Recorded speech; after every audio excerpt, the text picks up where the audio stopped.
নমস্কার, দি রিপোর্টে আপনাদের স্বাগত।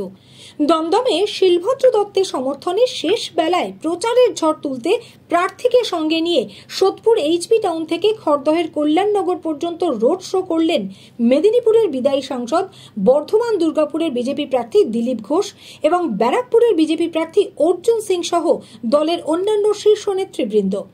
আর দিলীপ ঘোষ অর্জুন সিং জুটি মানেই হিট প্রোডাকশন।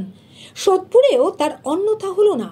দলের প্রাক্তন রাজ্য সভাপতি এবং সর্বভারতীয় সম্পাদকের যুগলবন্দিতে শিলভদ্র দত্তের প্রচার পেল অন্য মাত্রা।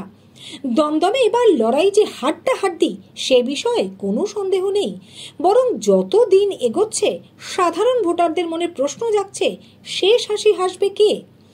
এই দমদমেই 1998 এবং 1999 সালের অকাল ভোটে দুবার জয়ী হয়েছিলেন বিজেপি প্রার্থী তপন শিকদার।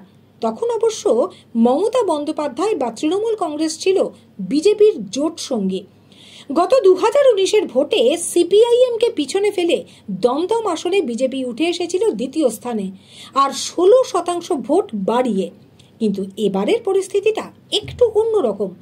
সিপিআইএম জাতীয় কংগ্রেসের জোট তাদের হারানো মাটি ফিরে পেতে লড়াই করছে মাটি কামড়ে। অন্যদিকে তৃণমূল কংগ্রেসও আসন ধরে রাখতে বদ্ধপরিকর। সেই অবস্থাতে দমদমে ত্রিমুখী লড়াইয়ে প্রত্যেকেই দাবি করছেন জিতবেন তারাই।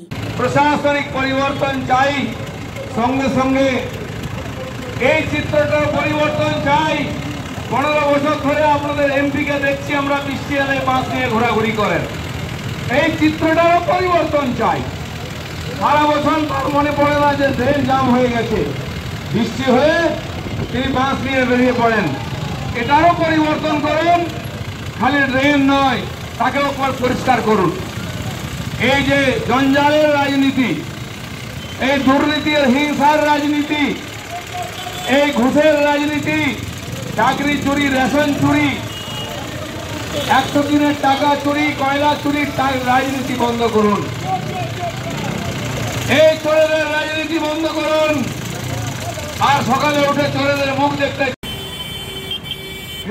উন্নয়নের নির্বাচন, পানীয় জল পৌঁছানোর নির্বাচন, জমা জল দূরের নির্বাচন, অপরাধ সাংসদের অপসারণের নির্বাচন।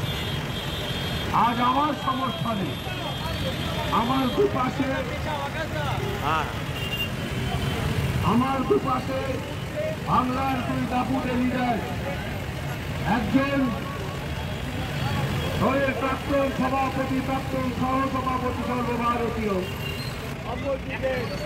আমি শিলভদ্র দত্ত নরেন্দ্র মোদীর প্রতিনিধি হিসেবে নিয়ে আপনাদের সামনে এসে দাঁড়িয়েছি।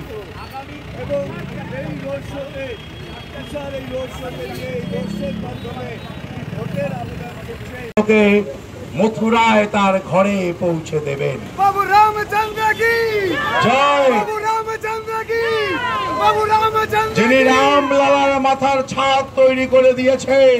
তবে সোদপুরের প্রচার থেকে দেশ বা রাজ্য নয়, দিলীপ ঘোষ হাতিয়ার করলেন পানিহাটি পৌরসভার বিভিন্ন ব্যর্থতাগুলিকেই। নিকাশি ব্যবস্থা, পানীয় জল ইত্যাদি নিয়ে তিনি কার্যত তুলোধনা করলেন স্থানীয় প্রশাসনকে। এখানে জল জমেছে, বাকি সারা বছর মনে পড়ে না এই অঞ্চলে জল কি করে পরিষ্কার হবে, তার জন্য কোনো মাস্টার প্ল্যান নাই। এখানকার মানুষ বছরের পর বছর, দশকের পর দশক বাড়ি থেকে আর বাড়িতে টুকরে কাপড় তুলে। পরিবর্তন দরকার আছে, সেই জন্য রাজনৈতিক পরিবর্তন। কারখানা চিমনি ভেঙে পড়েছে, সেখানে হাইড্রোলিক সায়ন্তিকার সাথে সৌগত রায় হাইড্রোলিক নিয়ে ট্রেন সরাচ্ছেন, সেই ছবি দেখা যাচ্ছে। কতদিন এই ধরনের নাটক করবেন? চিমনি সরাবেন, জল সরাবেন, তাহলে এখানে লোকে ভোট দিয়ে মিউনিসিপ্যালিটি কেন তৈরি করেছে, এমএলএ এমপিকে কেন জিতিয়েছে, তারা কি করেন? এই সরকার চলছে, এখানকার লোকের ভোটেতে কেন মানুষ পরিষেবা পায় না, তার প্রশ্ন করার দরকার আছে এবং উত্তর এবার দেওয়া। আপনি যেই অঞ্চলে বিটাউন দিয়ে যে প্রচার শুরু করলেন, সেই অঞ্চল সারা বছর প্রায় জলমগ্ন হয়ে থাকে। মাঝখানে সোদপুর রোড যে উঁচু করা হয়েছে সেইটুকু বাদ দিয়ে পুরো জলে মগ্ন হয়ে আছে। 3 দিন আগে বৃষ্টি হয়েছে, এখনো জল। মানুষ কি পাপ করেছে? কেন পরিষেবা পাবে না? কেন সারা জীবন পচা জলে থাকতে হবে? সেই প্রশ্নের উত্তর টিএমসি দিতে হবে। পিয়ালি দত্ত এবং মৃত্তিকা সেনগুপ্তের রিপোর্ট, দি রিপোর্ট। আরো বিভিন্ন খবরের আপডেট জানতে হলে অবশ্যই সাবস্ক্রাইব করুন দি রিপোর্ট চ্যানেলটি, কারণ আপনাদের একটা সাবস্ক্রিপশন আমাদের কাছে অত্যন্ত মূল্যবান। জয় হিন্দ।